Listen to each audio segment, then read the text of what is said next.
One Piece is back making waves with a new chapter. Chapter 1090 is out. And I would recap the last chapter, but my mind had this bit of a cloudy haze over it, considering I've been stuck in this toon world of some kind the last couple of weeks, and my memory is a bit selective. But long story short, Emu created a plot hole in the world that's changed the tide levels of the world, and York called the Gorosei just to make a deal and explain to them that Luffy pulled a Uno reverse on her entire strategy, and now the Straw Hats got her surrounded. Well, the Straw Hats and the Vegapunks in them. Heck, this chapter starts off with Luffy declaring that he is Monkey D. Luffy, the guy who will become the Pirate King.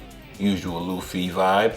And he also says that he's in an alliance with Vegapunk and that the Gorosei needs to withdraw their fleet from the island if they want York safe. And everyone that's listening into this with their black transponder cells are all reacting to this. Kuzan and Big News Morgans of all people. But as the Gorosei is hearing this, they're trying to get more information from Luffy, asking who's injured, who's there, what the numbers are looking like. And Nami and Nico Robin hang up the call like, Luffy, don't give away our info like that.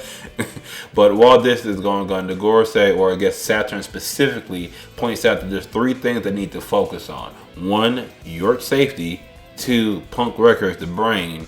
And 3, the location or the way area to produce the mother flame, the thing they used to make that plot hole earlier.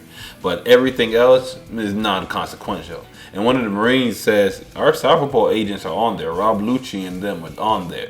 And Saturn says, humans are no different from insects. Even if their numbers reduce, they'll just reproduce. Some real celestial tragic types talking right there. So I'm not really surprised. But that being said, we cut to the Straw Hats as they're now handling and dealing with everything. Everyone's eating and just chopping it up. Apparently we find out that 2 of the Vegapunks are gone, dead. Pythagoras and Shaka. Edison is still alive, albeit heavily injured. And Rob Lucci is talking to himself, but we'll come back to that later. Later on, we find out that the other Cypher Pole agents that were captured earlier on are also free. They're still in their same area from earlier. They're eating, but they're a bit uncomfortable because the Seraphim that were running amok earlier is in the same area with them, trapped in bubbles that are lined with sea stone and are blast proof. The same bubbles used by the pacifista earlier. And we find out more information now as to how this Uno reverse happened.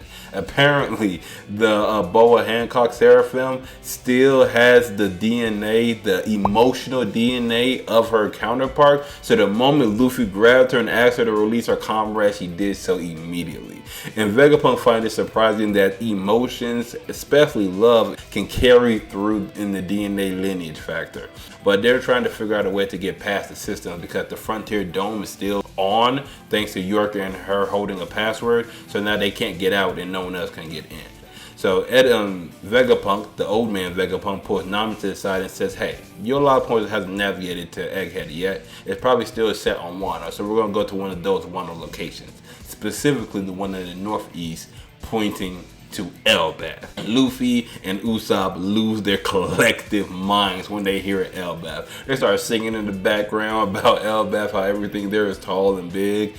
And at this time, Stella starts explaining that once we find a way to get out here to the northeast side where the Thousand Sunny is, the Vega Force 1, their big robot that we saw at the beginning of this arc, is stationed there with it. And once they get there, they can fly as far as the robot will let them go within the Egghead field zone.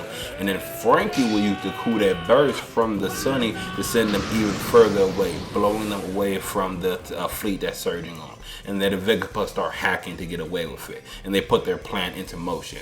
Lilith, Luffy, Frankie, and Bonnie head to the Thousand Sunny. And while they're heading there, Luffy points out that Bonnie's in a good mood apparently. And he's a bit weirded out by it. Bonnie mentions that now she doesn't want to kill Vegapunk. Yeah, she's pretty cool with it. But Luffy's like, well, you were crying all last night. So as long as you don't do that again, we're fine. And she says, I wasn't crying. But at this time, we find out that talking to himself Rob Lucci was doing was him actually communicating with Saturn and the Siege and the fleet outside, giving them the actual intel that they were looking for earlier. Saturn asks Kizaru, hey, they got lasers and whatnot, their defense system. You're a light guy. You think you can get through this? And Kizaru's like, maybe, but as soon as I do, Centaurus is going to counterattack. And Saturn was like, can't you just ignore him and go by him? And Kizaru was like, nah, I'll have to face him. With a man trying to do his duties like that, I can't just ignore him. So I was like, all right, battle stations.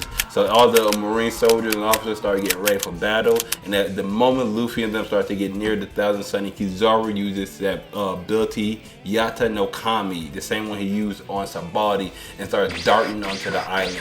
And of course, Sentomaru sees him darting, he sets all the pacifista into motion. And he clashes with Kizaru and he screams out loud, he has the strongest defense in the world. And at this time when they start clashing, Luffy's observation haki probably kicks off and he says, yo, there's someone very strong coming in. And Sentomaru, I give you all the respects in the world, but that self-proclaimed strongest defense in the world ain't really nothing.